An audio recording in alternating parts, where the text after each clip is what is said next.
Hello, dear students and respected viewers. Myself Deepak Kumar Thakur, Guest Assistant Professor, Kamala Rai College, Gopalganj, affiliated with Jayaprakash university Chhapra. प्रिय विद्यार्थियों, आज हम लोग तुर्क विजय से संबंधित जो चर्चा है उसको प्रारंभ करेंगे और इसको कई भागों में करके पूरे जो सिलेबस का जो हम लोग का महमूद गजनवी और मोहम्मद गोरी से संबंधित जो चर्चाएं हैं उसको आपस में डिस्कस करेंगे। तो सर्वप्रथम हम लोग इसको द टर्किश इन्वेजन टॉपिक के माध्यम से ही इस क्लास का विस्तार करेंगे और इसमें जो भी तथ्य आएंगे उसको हम लोग देखने का प्रयास करेंगे। हम देखते हैं कि 11वीं और 12वीं सदी में तुर्कों के आक्रमण और तुर्क राज की स्थापना हुई, जिसमें महमूद गजनवी और मोहम्मद गोरी ने महत्वपूर्ण भूमिका निभाई। लेकिन इसके पहले अगर हम देखें तो इस्लाम धर्म के अनुयायियों में से भारत में सर्वप्रथम प्रवेश करने वाले अरब थे। अरबों ने सिंध पर अधिकार करने में सफलता पाई, परंतु वे भारत में एक अस्थायी राज्य स्थापित करने में असफल रहे। इस्लाम के प्रथम अनुयायी अरबों का धार्मिक उत्साह और जो शक्ति थी वह 200 वर्षों से कम समय में ही निष्प्राण हो गई तथा खलीफाओं की विलासिता एवं दुर्बलताओं ने इस्लाम के नेतृत्व को अरबों के हाथों से खो दिया। पहले अरबों के बाद हम देखते हैं कि पहले ईरानियों ने उस नेतृत्व को अपने हाथों में लिया और उसके पश्चात इस्लाम का नेतृत्व तुर्कों के हाथों में चला गया।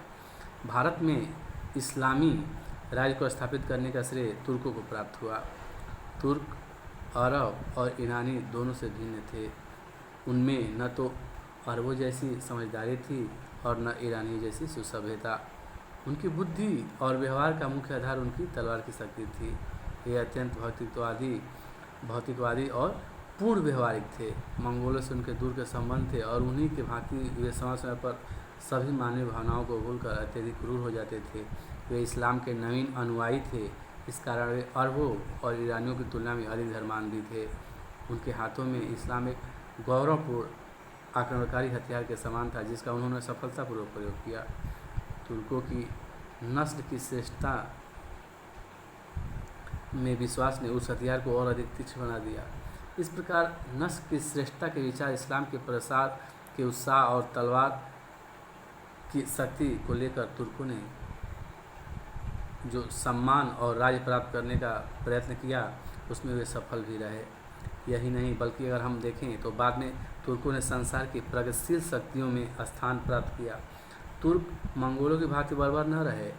एक सदी से भी कम समय में वे क्रूर और खानाबदोश घुड़सवारों से बदलकर एक ऐसी सुसंगठित और सुसभ्य जाति के व्यक्ति बन गए जिसने इस्लामी सभ्यता के श्रेष्ठ गुणों की रक्षा करने में उस समय में भी सफलता पाई, जबकि हम देखते हैं कि मंगोल संपूर्ण एशिया में उन्हें नष्ट करने में संलग्न थे।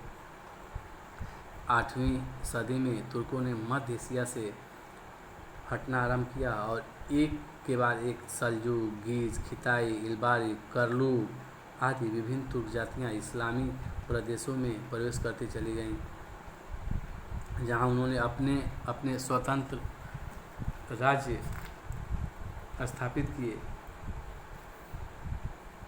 जो आने वाली नवीन जातियाँ थीं, इनके दबाव और स्वयं उनकी महत्वाकांक्षाएँ निरंतर उन्हें आगे बढ़ने के लिए बाध्य करती रहीं और धीरे धीरे हम देखते हैं कि ईरान, इराक, अफगानिस्तान तथा अंत में भारत में भी उन्हें प्रवेश मिल गया और भारत में उन्होंने अपने राज्य की स्थापना की। 10वीं सदी से तुर्क काबुल के हिंदुस्तानी जो हिंदू शाही राज्य के संपर्क में आए और हम देखते हैं कि गजनवी वंश की स्थापना के 50 वर्ष पश्चात उन्होंने भारत में प्रवेश पा लिया। भारत भूमि के अंदर तक प्रवेश पाने का प्रथम श्रेय हम गजनवी वंश के सुल्तान महमूद को देते हैं और भारत में अंदर तक प्रवेश करने में महमूद गजनवी सफल रहा। लेकिन अगर हम देखें कि राज्य स्थापना के दृष्टिकोण से संसबनी वंश का मोहम्मद गोरी सफल हुआ और उसको ही भारत में राज्य स्थापित करने का श्रेय दिया जाता है। तुर्की राज्य की स्थापना उसने किया। इस प्रकार हम देखते हैं कि महमूद गजनवी है वह सर्वप्रथम भारत भूमि में अंदर तक प्रवेश किया और हम इसी के विषय में अब चर्चा करेंगे, देखेंगे कि यह किस वंश से था और किस तरह इसके जो पूर्वज थे इन्होंने गजनी में अपनी सत्ता स्थापित की और सुदृढ़ की, और किस तरह महमूद गजनवी वहाँ सत्ता में आता है और पुनः भारत पे आक्रमण करता है। तो देखते हैं कि यामनी वंश, जिसे अधिकांशतः गजनवी वंश के नाम से भी पुकारा गया है, ईरान के शासकों की एक शाखा थी। अरब आक्रमणों के अवसर पर इस वंश के शासक तुर्किस्तान भाग गए, जहाँ वे तुर्कों के साथ इतने घुल मिल गए कि उनके वंश तुर्क कहलाए। अल्पतगीन ने इस वंश का एक स्वतंत्र राज्य स्थापित किया और 963 ईस्वी में अमीर अबू बकर लारिक से जाबुलिस्तान तथा उसकी राजधानी गजनी को छीन लिया।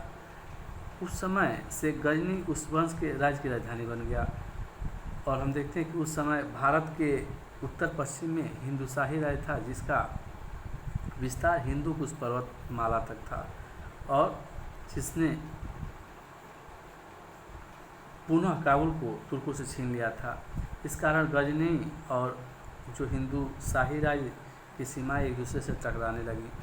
अल्पतगीन के समय से इन राज्यों से छुटपुट युद्ध भी आरंभ हो गया। अल्पतगीन की मृत्यु 963 ईस्वी में हो गई और उसके पुत्र इस हक ने केवल 3 वर्ष तक शासन किया और उसकी मृत्यु के पश्चात उसके सेनापति बल्तगीन ने गद्दी पर अधिकार कर लिया। 972 ईस्वी में बल्कतगीन की मृत्यु के पश्चात अल्पतगीन के एक गुलाम पीराई ने गद्दी पर अधिकार कर लिया। पीराई अयोग्य शासक साबित हुआ और उसके समय में हम देखते हैं कि हिंदू शाही राजा जयपाल ने अपने पुत्र के नेतृत्व में एक सेना गजनी पर आक्रमण करने के लिए भेजी, क्योंकि वह अपनी सीमा पर एक शक्तिशाली इस्लामी राज्य की स्थापना होने नहीं देना चाहता था। सुबुक्तगीन ने हिंदुओं की उस सेना पर अचानक आक्रमण करके उसे परास्त कर दिया। इससे उसके सम्मान में वृद्धि हुई। अंत में 977 ईस्वी में पीराई को हटाकर सुबुक्तगीन ने गद्दी पर अपना अधिकार स्थापित कर लिया। सुबुक्तगीन अल्पतगीन का गुलाम रहा था, परंतु बाद में वह उसका दामाद बना। वह साहसी और योग्य था।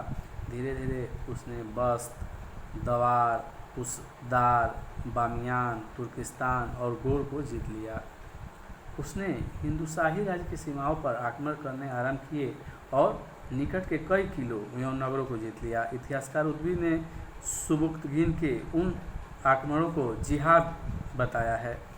जिहाद का अर्थ होता है धर्म रक्षा के लिए युद्ध, परंतु इसमें कोई संदेह नहीं कि इन पड़ोसी राज्यों के संघर्षों का कारण राजनीतिक भी था।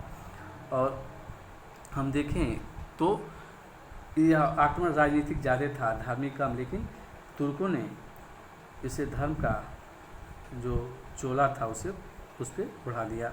इस कारण सुबुक्तगीन के समय में गजनी और हिंदुशाही राज्य का वह लंबा संघर्ष आरंभ हो गया जो सुल्तान महमूद के समय तक चलता रहा और जिसका अंतिम परिणाम हिंदुशाही राज्य का नष्ट होना हुआ। 986-87 ईस्वी में हम देखते हैं कि हिंदुशाही राजा जयपाल ने गजनी पर आक्रमण किया। गजनी और लमगान के निकट दोनों सेनाओं का मुकाबला हुआ। कई दिन तक युद्ध चला। बाद में एक भीषण तूफान के कारण जयपाल की सेना छिन्न भिन्न हो गई और जयपाल को संधि करके वापस लौटना पड़ा, परंतु लाहौर पहुंचकर उसने संधि की शर्तों को मानने से इनकार कर दिया। इस कारण सुबुक्तगीन ने उसकी सीमाओं पर आक्रमण किया और हम देखते हैं कि लमगान तक अपना अधिकार उसने स्थापित कर लिया। जयपाल ने सुबुक्तगीन को परास्त करने के लिए एक बड़ी सेना एकत्रित की, जिसकी संख्या संभवतः 1 लाख बताई जाती है। फरिश्ता ने लिखा है कि दिल्ली, अजमेर, कालिंजर तथा निकट के अनेक राजाओं ने अपनी सैनिक टुकड़ियाँ जयपाल की सहायता के लिए भेजी थीं। लमगान के निकट सुबुक्तगीन और जयपाल का युद्ध हुआ, जिसमें जयपाल की पराजय हुई और उसके पश्चात सुबुक्तगीन ने लमगान और पेशावर के बीच की समस्त भूमि पर अधिकार कर लिया। इस प्रकार तुर्कों ने सुबुक्तगीन के समय में ही हिंदुशाही राज्य की शक्ति और सीमाओं को कम करने में सफलता पाई। जयपाल की निरंतर पर्याय होती रही, परंतु इस संघर्ष से 2 बातें स्पष्ट हो गई कि प्रथम, जयपाल असावधान शासक न था। वह अपनी सीमा के निकट उठ खड़े होने वाले तूफान से परिचित हो गया था और उसे समाप्त करने के लिए उसने आक्रमणकारी नीति को अपनाया था, जिसका अभाव हमें बाद में हिंदू राजाओं में दिखाई देता है। दूसरे, फरिश्ता के कथन से यह भी स्पष्ट होता है कि भारत के हिंदू राजा इस्लाम में के जो बढ़ते हुए खतरे से सर्वथा उदासीन न थे और जैसा कि साधारणतः उन पर आरोप लगाया जाता है कि हिंदू राजाओं ने जयपाल की सहायता के लिए अफगानिस्तान के दूरस्थ ठंडे और पहाड़ी भागों में भी अपने सैनिकों को भेजा था। फिर हम देखें तो 957 ईस्वी में सुबुक्तुगीन की मृत्यु हो गई। मरने से पहले उसने अपने छोटे पुत्र इस्माइल को अपना उत्तराधिकार नियुक्त किया, लेकिन उसके बड़े पुत्र महमूद को यह कहीं भी बर्दाश्त न था। अतः देखते हैं कि 7 माह के पश्चात इस्माइल को परास्त करके महमूद ने 998 ईस्वी में अपने पिता के राज्य पर अधिकार कर लिया। यही वह महमूद गजनवी था जिसने भारत पर निरंतर आक्रमण किया और तुर्कों की भारत विजय के लिए मार्ग प्रशस्त किया। इसका जन्म 1 नवंबर 971 ईस्वी में हुआ था। महमूद गजनवी का जन्म 1 नवंबर 971 ईस्वी में हुआ था और उसने पर्याप्त शिक्षा प्राप्त की थी और अपने पिता के समय में अनेक युद्धों में भाग लिया था। 998 ईस्वी में 27 वर्ष की आयु में वह अपने पिता के राज्य का स्वामी बना। इतिहासकारों ने मुस्लिम इतिहास में महमूद को सर्वप्रथम सुल्तान माना, यद्यपि उसके सिक्कों पर सिर्फ अमीर महमूद अंकित हम पाते हैं। उसने सिर्फ अमीर महमूद की उपाधि धारण की थी, परंतु महमूद अपनी विजयों के कारण सुल्तान के पद के योग्य था। आरंभ में महमूद ने अपनी शक्ति को हिरात, बल्ख तथा बस्त में दृढ़ किया और खुरासान की विजय की। बगदाद के खलीफा अल कादिर बिल्लाह ने 999 ईस्वी में इन प्रदेशों पर उसके अधिकार को स्वीकार कर लिया और उसे यमीन उद दौला तथा आमीन उल मिल्ला की उपाधियाँ प्रदान की और कहा जाता है कि इसी अवसर पर उसने भारत पर प्रत्येक वर्ष आक्रमण करने का शपथ भी लिया। इस प्रकार हम लोग गजनी जो महमूद गजनवी का भारत पर आक्रमण की जो पृष्ठभूमि थी इसका अध्ययन कर लिया और इसके नेक्स्ट लेक्चर में हम लोग महमूद गजनवी के आक्रमण के कारण इत्यादि पर चर्चा करेंगे। जय हिंद, जय भारत, धन्यवाद।